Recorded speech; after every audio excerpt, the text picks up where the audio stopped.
മൗലിദുൽ അക്ബറും അതുപോലെ തന്നെ തബറുക്കുൽ ആസാറും എന്നുള്ളതാണ്. അപ്പോൾ ഈ മൗലിദും അതുപോലെ തന്നെ ആസാറുകളുടെ പ്രദർശനവും കാര്യങ്ങളൊക്കെ ഉണ്ട് എന്നാണ്. ഈ പോസ്റ്ററിനെ കുറിച്ച് കുറച്ചൊരു കാര്യങ്ങൾ നമുക്ക് ഒന്ന് പറയാമെന്ന് തോന്നുന്നു. ആദ്യം ഫൈസൽ മൗലവി. അതിപ്പോൾ സൂചിപ്പിച്ച പോലെ റബീഉൽ മാസം വരുമ്പോൾ വ്യാപകമായി മുസ്ലിയാക്കന്മാർ ബോധപൂർവം തന്നെ ഇതൊക്കെ സംഘടിപ്പിക്കാൻ വേണ്ടി ശ്രമിച്ചുകൊണ്ടിരിക്കുന്നു. അതിൻ്റെ ഭാഗമാണ് ഇപ്പോൾ പറഞ്ഞാൽ അൽ മൗലിദുൽ അക്ബർ, വലിയ മൗലിദ് എന്ന് പറഞ്ഞുകൊണ്ട് ആയിരങ്ങളെ വിളിച്ചുകൂട്ടി കുറച്ചുകൂടി വിപുലമായ കച്ചവട മതത്തിൽ ഇവർ സംഘടിപ്പിച്ചുകൊണ്ടിരിക്കുന്നത്.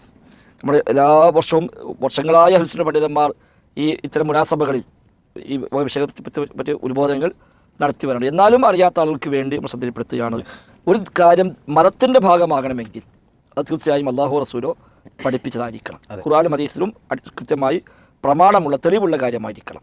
അതേപോലെ ദീനിൽ ഉള്ളൊരു കാര്യമാണെങ്കിൽ തീർച്ചയായും അത് ആദ്യമായി അമൽ ചെയ്യുക സ്വഹാബിമാരാണ്. സ്വഹാബിമാർ അമൽ ചെയ്യാത്ത ഒരു കാര്യവുമില്ല. ഇബ്നു മസ്ഊദ് പറഞ്ഞു, കുല്ലു ഇബാദത്തിൻ ലം യതഅബ്ബദ്ഹാ അസ്ഹാബു റസൂലുള്ളാഹി സ്വല്ലല്ലാഹു അലൈഹി വസല്ലം ഫലാ തഅബ്ബദുഹാ. അല്ലാഹുവിൻ്റെ റസൂലിൻ്റെ സ്വഹാബിമാർ ഇബാദത്തായി കാണാത്ത ഒന്നിനെയും നിങ്ങൾ ഇബാദത്തായി കാണരുത്. കാരണം ഫൈനൽ അവ്വല ലം യദഇൽ ആഖിരി മഖാല. ആദ്യ തലമുറ പിൽക്കാലക്കാർക്ക് വേണ്ടി ഒരു വാക്ക് പോലും പറയാനുള്ള അവസ്ഥ നമ്മുടെ ബാക്കി വെച്ചിട്ടില്ല. എല്ലാം അവർ ചെയ്തിട്ടുണ്ട്, അമൽ ചെയ്തിട്ടുണ്ട് എന്ന് ഇബ്നു മസ്ഊദ് നമ്മെ പഠിപ്പിക്കുന്നുണ്ട്. അപ്പോൾ ആ ഒരു വെളിച്ചത്തിൽ നോക്കുമ്പോൾ നബിദിനാഘോഷം എന്ന് പറയുന്നത് സ്വഹാബത്ത് ചെയ്തിട്ടില്ല, താബിഉകൾ ചെയ്തിട്ടില്ല എന്ന് ഇവിടെ എല്ലാവരും അംഗീകരിക്കുന്നു. ഇതിനെ പ്രൊമോട്ട് ചെയ്യുന്നവരും ഖുർആനിലെ തെളിവുണ്ട്, ഹദീസിൽ തെളിവുണ്ട് എന്ന് പറയുന്നവരും അടക്കം എല്ലാവരും സമ്മതിക്കുന്ന യാഥാർത്ഥ്യമാണ് ആദ്യ തലമുറകൾക്ക് ഇത് പരിചയമില്ല, പിൽക്കാലത്ത് വന്ന് കാണുന്നത്.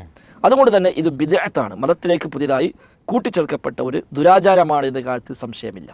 പിന്നെ ചിലരൊക്കെ നല്ല ബിദ്അത്താണ് എന്ന് പറഞ്ഞുകൊണ്ട് ന്യായീകരിക്കാനാണ് ചിലപ്പോഴൊക്കെ ശ്രമിക്കുക. മതത്തിൽ കൂട്ടപ്പെടുന്ന ബിദ്അത്തുകളിൽ നല്ലത് ചീത്ത എന്നതില്ല, അതെല്ലാം ചീത്തയാൽ തന്നെയാണ്. കുല്ലു ബിദ്അത്തിൻ ളലാല എന്ന ഹദീസ് നബിതങ്ങൾ 1000 പ്രാവശ്യമെങ്കിലും പറഞ്ഞ ഹദീസാണ് യഥാർത്ഥത്തിൽ അത്. അവിടുത്തെ എല്ലാ ഖുത്ബയിലും അവിടുത്തെ എല്ലാ ഉപദേശങ്ങളിലും നബിതങ്ങൾ സാധാരണയായി പറയുന്ന ഹദീസാണ് കുല്ലു ബിദ്അത്തിൻ ളലാല, എല്ലാ ബിദ്അത്തുകളും ളലാലത്താണ്, വഴികേടാണ് എന്ന് റസൂലുള്ളാഹി സ്വല്ലല്ലാഹു അലൈഹി വസല്ലം സാധാരണയായി ഉത്ബോധിപ്പിക്കാറുണ്ട്.